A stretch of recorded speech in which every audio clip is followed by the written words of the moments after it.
Imagine this. You work in a high-stress, incredibly demanding, and honestly occasionally dangerous industrial plant. Yeah. Like heavy machinery, strict quotas, deafening noise. Yet somehow your productivity is 30% higher than your peers. Which is wild. It is, and your stress levels are drastically lower, and you're reporting this, like, profound sense of workplace satisfaction. Yeah. And the secret behind all of this isn't, a new corporate software or a revamped bonus structure or even a meditation app. Yeah. It's actually a specific type of invisible ancient spirituality. Which completely shatters how we usually think about professional performance. Exactly. Because we tend to measure output in Yeah. purely mechanical terms. Mhm. Hours clocked, tasks completed. But we're completely ignoring the underlying engine. And that's the mission for today's deep dive.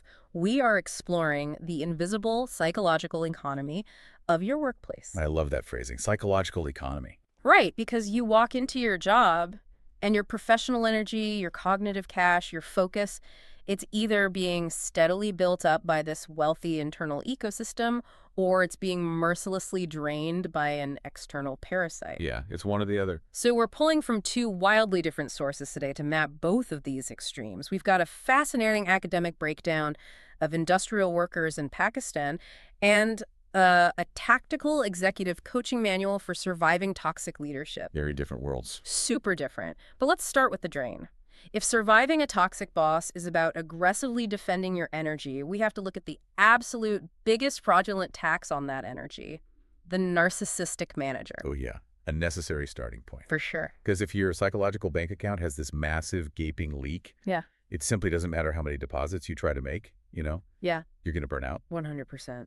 And the executive coaching material we're looking at, by Circo Coaching, breaks down the specific type of energy vampire into two distinct profiles. Yeah, and when I hear a narcissist, my brain immediately goes to the obvious caricature, right? The overt narcissist. The loud one. Right, exactly. The loud, boastful boss dominating the conference room, constantly name-dropping, taking credit for your ideas, and just demanding absolute public admiration. They want everyone to know they're the smartest person in the room. Yes, they're arrogant, they're desperate for that attention, but there's a second profile here in the materials that is, it's far more insidious. The covert narcissist. Yeah. And these individuals are much harder to spot initially because they don't fit that loud stereotype. They fly under the radar. Exactly. They are quiet. They play the victim. Instead of yelling in a meeting, they rely on passive-aggressive manipulation. Ugh, the worst. Right. They're the ones who deliberately forget to copy you on a crucial email just to isolate you. Or they constantly fish for compliments using false modesty. Oh, I know that type. They might say something like, "Oh, I'm sure anyone could have handled this merger," specifically to force you into validating them. It's like an overt narcissist is like a hurricane in the office. It's destructive, it's terrifying, but it is incredibly obvious. You see it on the radar and you can brace for impact. Right, it's coming. But a covert narcissist is like black mold. It's hidden in the walls, it's completely passive-aggressive, and it's just slowly making everyone in the building sick without them even realizing why they feel so drained. That is a perfect analogy, because both types operate from the exact same core deficit. It's an intense need for superiority and control to mask a very fragile sense of self. They just use completely different delivery systems to get that control. Exactly. But, I'm listening to this description of a demanding, ego-driven boss, and honestly, it sounds like half the executives I know. Sure, yeah. Because to get to the C-suite, you generally need a massive ego. You have to push people beyond their comfort zones. So are we just pathologizing normal corporate ambition here? Like, how do you know when it actually crosses the line from just a tough boss to a genuinely toxic narcissist? What's fascinating here is the dividing line. It's this psychological trigger known as the narcissistic injury. Okay, what is that? So a tough but healthy executive has an ego, sure, but they can actually process criticism. They might not enjoy hearing that their strategy failed, but they can look at the spreadsheet, accept the reality, and pivot. Right, they can be objective. Exactly. A truly narcissistic manager cannot handle any criticism whatsoever, even if they explicitly invited it.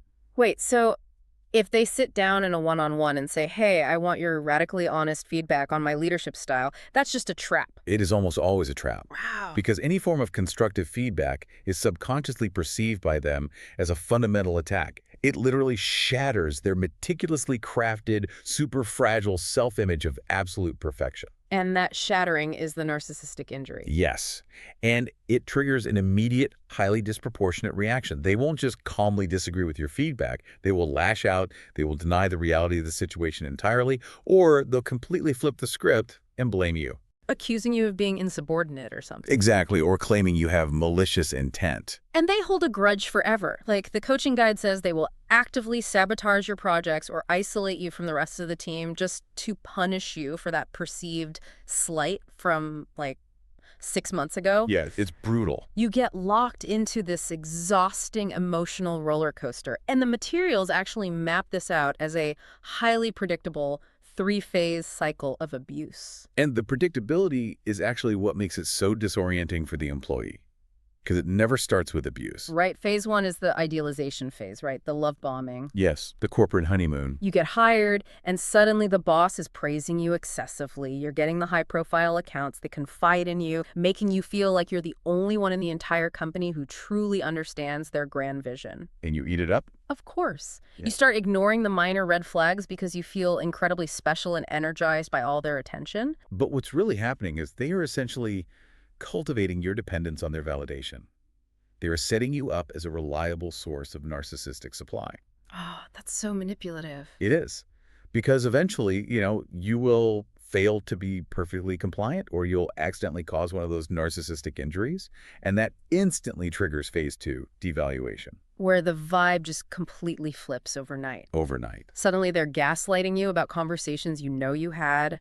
They are micromanaging every single detail of your work and criticizing you in front of your peers. And you are completely confused. Right. So you work twice as hard, staying late, trying to get back to that honeymoon phase. You're just bleeding cognitive cash, trying to fix a game that is totally rigged against you. Which inevitably leads to phase three, the discard. Yep. Once your stress and confusion no longer provide them with that twisted sense of superiority, or once you finally start setting some boundaries, they just drop you. They remove you from key projects. Exactly. Or actively try to push you out of the organization entirely. But the wildest part of this whole dynamic to me is that they don't even always do the dirty work themselves. They use flying monkeys. Oh, flying monkeys, a term borrowed directly from The Wizard of Oz. It's a very well-documented psychological tactic in toxic dynamics. Yeah, the manager recruits your own colleagues or even like naive HR staff to enforce their will. They spread smear campaigns through these flying monkeys, or they play the victim to a coworker who then comes to your desk trying to smooth things over between you and the boss. When really you're just being manipulated into dropping your boundaries so the boss keeps her hands perfectly clean. It is literal workplace psychological warfare. And this warfare relies entirely on your emotional reactions, your anxiety, your frantic attempts to defend your reputation, your desperate need to clarify misunderstandings. That is the very fuel the narcissistic manager is extracting from you to regulate their own fragile ego. Okay, let's unpack this, because now we understand the mechanics of this massive energy drain. But if you can't just up and quit today, how exactly do you stop paying this fraudulent tax? Like, how do you protect yourself when you still have to log into Slack and report to this person tomorrow morning? The most crucial tactical shift is accepting that your goal is not to change your manager. You can't fix them. You cannot fix their pathology. Your goal is strictly to manage your own responses, to build an artificial shield that minimizes your professional risk. And the first layer of that artificial shield is building an audit trail. Yes, document everything. Like you are gathering courtroom evidence. Keep a private, time-stamped record of dates, times, and witnesses for literally any promises made or inappropriate behavior. Because gaslighting, denying that a conversation ever happened, or totally twisting what was agreed upon, is their primary weapon during that devaluation phase. Right. So an exhaustive audit trail removes their ability to distort shared reality. The specific advice for handling verbal directives is brilliant, actually. Say your boss pulls you into the hallway where there are no witnesses and says, "Hey, cut the marketing budget by 20% immediately." You don't just do it. Exactly. You don't just do it. You go back to your desk and send a brief professional confirmation email. Something like, "Per our hallway conversation at 10 a.m., I will be reducing the marketing budget by 20% today." It's pure administrative self-defense. And it creates an unalterable reality that they cannot easily back out of next quarter when they inevitably try to blame you for the budget shortfall. Exactly. But administrative defense is really only half the battle. You also need a psychological defense mechanism. Which brings us to the gray rock method. Yeah, I've heard of this for dealing with toxic family members, but deploying it in a corporate environment is fascinating. It's incredibly effective. The concept is to literally become as emotionally uninteresting and unresponsive as a gray rock in the office parking lot. You are systematically starving them of their narcissistic supply. Exactly. A gray rock does not offer personal details about their weekend. A gray rock does not engage in office gossip. And most importantly, a gray rock does not show a flicker of an emotional reaction when provoked. So if they criticize you unfairly, you just give brief, unenthusiastic, strictly factual responses. Yep. But, I mean, you can't just stare blankly at your manager all day. You have to get projects approved, right? So for necessary interactions, the tactical advice is the BIFF method. BIFF. Brief, informative, friendly, and firm. And the friendly component of BIFF is often where people struggle. Oh, absolutely. Because why on earth would I be friendly to the person actively destroying my mental health? It feels gross. It feels completely inauthentic. Well, it feels inauthentic because it is a tactical deployment, not a genuine emotion. Ah, okay. If you are openly hostile or visibly frustrated, you trigger that narcissistic injury we talked about. You unleash their rage and invite further attack. You're feeding the beast. Right. Being briefly, neutrally friendly diffuses the immediate threat. Furthermore, you frame your necessary ideas around how they benefit the manager's reputation. Oh, appealing directly to their ego to get your job done. Like, this new software implementation will really make you look like a visionary to the board. Exactly. It's purely a survival tactic. It is entirely about survival. And that brings up the ultimate boundary. Maintaining this artificial shield, constantly documenting, gray rocking, filtering every word through the BIFF method, it is exhausting. It sounds exhausting. If you are doing all of this and the stress is still manifesting as physical symptoms like insomnia, chronic anxiety, stomach issues, your shield is failing. Yeah. The final, most important strategy is executing an exit plan. Removing yourself from the environment is sometimes the literal only way to fully stop the drain. So if surviving a toxic boss is about aggressively defending your energy with these exhausting artificial shields, what happens when you don't just defend your energy but actively generate it from within? What if you had an organic shield? Exactly. And that exact question was actually tested in a place you might least expect, a heavy industrial sugar mill. And the findings completely reframe how we understand peak professional performance. Here is where it gets incredibly compelling. We are looking at recent research from 2025 surveying hundreds of employees at the Almoy's sugar mills in the industrial sector of Pakistan. Yeah. The researchers set out to measure how Islamic workplace spirituality directly translates into hard industrial business metrics. Which is such a unique angle. Right, because in the West, corporate culture usually treats spirituality as a deeply private weekend endeavor. How do you measure faith on a factory floor? So to understand the mechanics of this, the researchers apply what's called the conservation of resources theory, or CCOR theory. Okay, let's bring back our cognitive cache metaphor. Perfect, yes. Yeah. CR theory posits that workers are constantly fighting to acquire, retain, and protect their psychological resources, their focus, their enthusiasm, their emotional stability. When job demands are intense, like operating heavy, dangerous machinery in a high-stress plant, those resources are rapidly and continuously depleted. You are spending cognitive cash just dealing with the physical noise, the production quotas, and the inevitable equipment failures. Precisely. And what this data proves is that for these workers, Islamic spirituality isn't just like a comforting thought. It acts as a highly regulated mechanical psychological relief system. Okay, explain that. Take the concept of tawakkul, which is a profound active trust in divine decree. Let's break down the actual psychological mechanism of that, because this is cool. When a critical machine breaks down and production halts, a secular worker might immediately spiral into cognitive panic. Right, like we're going to miss the quota, my manager's going to scream at me, I might lose my job. Exactly. And that spiral drains massive amounts of emotional energy. But a worker actively practicing tawakkul interrupts that exact same cognitive spiral. They fundamentally believe the ultimate outcome is in God's hands. They are still going to work urgently to fix the machine, but they release the internal burden of total control. And that release literally saves them cognitive cash. It completely reframes the stressor in real time.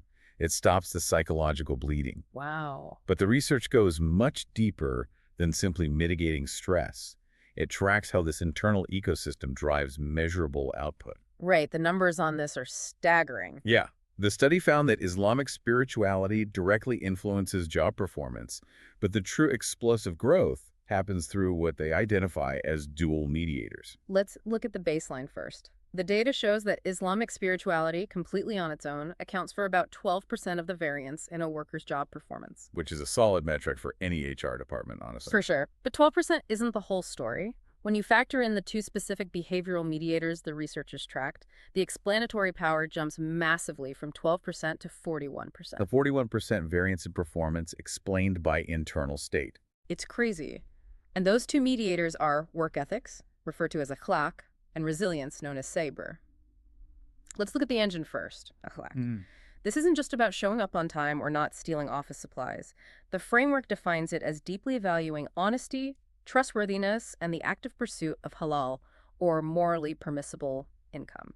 And the data point that absolutely blew my mind, workers who deeply internalize these ethics reported 30% higher productivity. The 30% spike in raw industrial output. Yes.